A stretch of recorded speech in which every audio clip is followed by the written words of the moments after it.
देखो मैं आपको बताता हूं कि ये देवताओं के शरीर से एक रोशनी निकलती है। क्या निकलती है? रोशनी। आपने कैलेंडर में देखा होगा मेरी बच्चियों के कृष्ण के पीछे रोशनी दिखाया, देवी के पीछे रोशनी दिखाया। आपने कैलेंडर में देखा? जी भगवान। अब कोई भी चीज निकल रही है तो खत्म होगी कि वैसे ही रहेगी? आज बहुत गूढ़ बात समझ लो, ये बहुत काम आएगी आपको। ये आपके वो रोज के घर के विधान को सुधार देगा, इसलिए ये जरूरी है। ये अच्छे से सुनो। अब देखो, कोई भी पानी को उबालते हो तो पानी खत्म हो जाएगा उबलते उबलते, कि ऐसे ही रहेगा? खत्म हो जाएगा। तो ये देवताओं के शरीर से जो रोशनी निकल रही है तो खत्म होगा कि ऐसे ही रहेगा? तो ये जो रोशनी खत्म होती है उसी को देव आयु की समाप्ति कहते हैं। देवता को भी अपनी आयु पूरी करनी पड़ती है। कितने वे ब्रह्मा हुए, आपने देखा ना कि कितने ब्रह्मा होते हैं। हर चतुर्युग में ब्रह्मा होते हैं कि नहीं? जी भगवान। तो पहले वाले ब्रह्मा कहाँ गए? उनकी शरीर की रोशनी खत्म होना ही उनका एक्सपायरी डेट है, वो खत्म हो गए। दूसरे आ। अब समझो हमारी गाड़ी में पेट्रोल खत्म हो रही है, आप क्या करोगे? पेट्रोल भरेंगे। यानी पेट्रोल खत्म हो गई इसलिए गाड़ी को बेच दोगे? नहीं, तो क्या करोगे? पेट्रोल भरेंगे वापस। पेट्रोल भरोगे। तो हमारे ऋषि मुनियों ने सोचा कि हमारी जो स्थूल शरीर है मनुष्य की, ये हड्डी से बनी है, ऊपर मांस भरा है, उसके ऊपर चमड़े से ढका है। स्थूल होने से स्थूल भोजन करते हैं तो हमारी गाड़ी चलती है। हमको भूख लगती है, खाते हैं, गाड़ी चलती है कि नहीं? तो सूक्ष्म रूपी देवताओं के न हड्डी है, न मांस है, न चमड़ा है, वो सूक्ष्म रूप है। स्थूल रूपी शरीर स्थूल भोजन लेता है। सूक्ष्म रूपी शरीर क्या करेगा महाराज? और इधर से रोशनी भी निकल रहा है और उनकी आयु खत्म हो रही है। तो ऋषि मुनियों ने सोचा कि स्थूल रूप को स्थूल भोजन मिल रहा है तो सूक्ष्म रूप के लिए कोई तो सूक्ष्म ऊर्जा भोजन बनता होगा। तो ये चीज कौन सी है जिसको उनके अंदर डालने से उनमें वापस वो ऊर्जा प्रकट हो जाए? जैसे पेट्रोल गाड़ी में डालते हो, क्या होता है हमारा? वापस गाड़ी चलती है। भोजन पेट में डालते हो, क्या होता है हमारा? क्या होता है? शरीर चलता है। शरीर चलता है।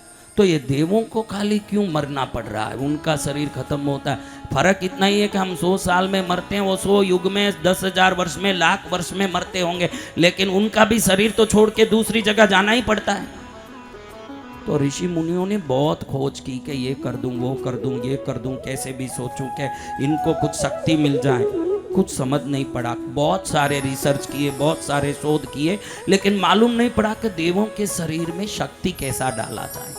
किसी को पता नहीं चला। लेकिन बाद में ऐसे हुआ, एक दिन एक देवता ऋषि मुनि के कुटीर में आके उनसे बात करता खड़ा। उस समय में देवता और ऋषि, पृथ्वी में देवता आसानी से आते थे और बातें करते खड़े रहते थे, वो एक जमाना। अब वो देवता बातें कर रहे हैं, ऋषि पत्नी एक घड़े में घी लेके, तभी घी ताजा बना के लेके जा रही है। मुनि महाराज वहां बैठे हैं, चूल्हे के पास जा रही है, अग्नि जल रहा चूल्हे में, पैर का ठोकर लगने के कारण मटकी फूट गई और घी अग्नि में गिर गई। जैसे ही अग्नि में घी गिरी, वो घी अग्नि में गिरी हुई, तुरंत घी को अग्नि ने ग्रास किया और जो धुआं निकला, उस समय वो धुआं देवों के शरीर, जो देव खड़ा था उसके शरीर पर जाते ही उसके शरीर की रोशनी 1000 गुना बन के तेजस्वी होने लगी। जय गुरुदेव। तुरंत ऋषि मुनि ने पकड़ लिया कि जो अग्नि में घी डाला जाता है, ये घी डालते ही जो घी भस्म होता है, उसका धुआं देवों को शक्ति देता है और उससे उनकी रोशनी पेट्रोल की तरह वापस मेंटेन होती है। जय गुरुदेव। आपको मालूम नहीं है इसलिए बता रहा हूं मेरी बच्चियों। उसके बाद ऋषि मुनियों ने सोचा कि अग्नि में घी तो डालेंगे, लेकिन कोई देवता वैकुंठ में, कोई ब्रह्मलोक में, कोई यक्षलोक में, कोई अप्सरस लोक में, कोई गंधर्व लोक में, कोई किन्नर लोक में, वहां तक पहुंचाएगा कौन? अग्नि से ही तो ये घी भस्म होगी। अग्निदेव को सबने प्रार्थना किया, प्रभु कृपा करो कि कैसे देवों तक ये शक्ति पहुंचाया जाए, क्योंकि हर देवता शक्तिशाली रहेंगे तो हर काम आसानी से होगा, जो चाहे वो करवा सकेंगे। तो अग्नि ने कहा, चिंता मत करो, मेरी 2 पत्नियां हैं। पहली पत्नी है मेरी स्वाहा। क्या नाम है? स्वाहा। दूसरी पत्नी है स्वदा देवी। देवताओं को मैं जब मेरे ऊपर ही तो तुम घी डालोगे और देवताओं का नाम लोगे, जैसे गणपति का नाम लोगे तो स्वाहा बोल देना, ताकि मेरी पत्नी स्वाहा देवी गणपति तक वो शक्ति पहुंचाती रहेगी। जय जय गुरुदेव। मेरी पत्नी स्वदा देवी पितृओं तक पहुंचाती रहेगी। जब भी आप पितृकर्म करते हो, पंडित यज्ञ में स्वदा बोलता है, देवता का स्वाहा बोलता है। आज समझ लो पहली बार के स्वाहा क्यों बोल रहा है, स्वाहा देवी को बोल रहा है कि गणपति तक ये शक्ति पहुंचाइए। ओम गणपतये स्वाहा। अब समझ पड़ गया क्या है गणपति का स्वाहा। स्वाहा देवी गणपति को आहुति देगी, स्वदा देवी पितृओं को आहुति पहुंचाएगी। अब अच्छे से समझ आ गया आपको कि यज्ञ में स्वाहा क्यों बोल रहे हैं। गुरु महाराज रोज शाम को बैठ जाते हैं, तेरा स्वाहा मेरा स्वाहा हम सबका स्वाहा क्यों बोल रहे हैं। उन देवताओं का नाम लेके स्वाहा बोल दिया जाए तो स्वाहा देवी का अग्नि कुंड में रहते हैं और उन देव शक्ति को झेलते हैं। देवता अग्नि में आते हैं तो वो जो अग्नि में आए हुए देवताओं को, उनकी शक्ति को उनके मुख में प्रदान करने का काम स्वाहा देवी करती है। अब समझो मेरे बच्चों, आज अच्छे से समझ लिया हवन क्यों करते हैं। हवन में प्रदान अग्नि में घी ही है। क्या है? घी। बाकी सब छोड़ सकते हो, चीज बदला सकते हो, घी नहीं बदला सकते। घी कंपलसरी होगा, लेकिन विभिन्न वस्तुओं के विभिन्न परिणाम हैं। गुग्गुल डालते ही देवता आकर्षित होते हैं। क्या होते हैं? आकर्षित होते हैं। मेवा डालते ही हमको पुष्ट करते हैं। रोग संताप हो तो जटा मासी आदि औषधि डालो। आपका कैसा भी रोग हो, रोग नाशन यज्ञों को करते ही 3 दिन में बड़े से बड़ा रोग समाप्त हो जाता है। जय जय गुरुदेव। शत्रु नाश के लिए लाल मिर्च काली मिर्च आदि से यज्ञ होता है। लाल मिर्च काली मिर्च से यज्ञ करो, कैसे भी शत्रु हो उनका मुंह बंद हो जाता है, समाप्त हो जाता है। ये सब यज्ञ विधान। लेकिन बोलो आप सब यज्ञ कर पाओगे क्या? बैठ के करोगे स्वाहा स्वाहा? आपके लिए हमारे प्राचीन धर्मशास्त्र ने दीपक की विधि की। अब दीपक एक यज्ञ ही है। यज्ञ में देखो अग्नि नीचे है, घी ऊपर से डाल रहे हैं। दीपक में घी नीचे है, ऊपर से अग्नि लगी। वो ऊपर हो तो क्या, नीचे हो तो क्या, काम एक ही है कि अग्नि के संबंध से घी को खाली करना। वो दीपक जो घर घर में जितने लोग हवन नहीं कर सकते गृहस्थ लोग, इसलिए उनको दीपक की विधि दी। अग्नि में घी डाल के स्वाहा बोलते हैं। समझा ना आपने? इधर क्या है हवन कुंड में? नीचे क्या है? नीचे अग्नि। ऊपर क्या डालते हैं? घी। और दीपक में क्या है? और ऊपर क्या जला देते हैं? अग्नि।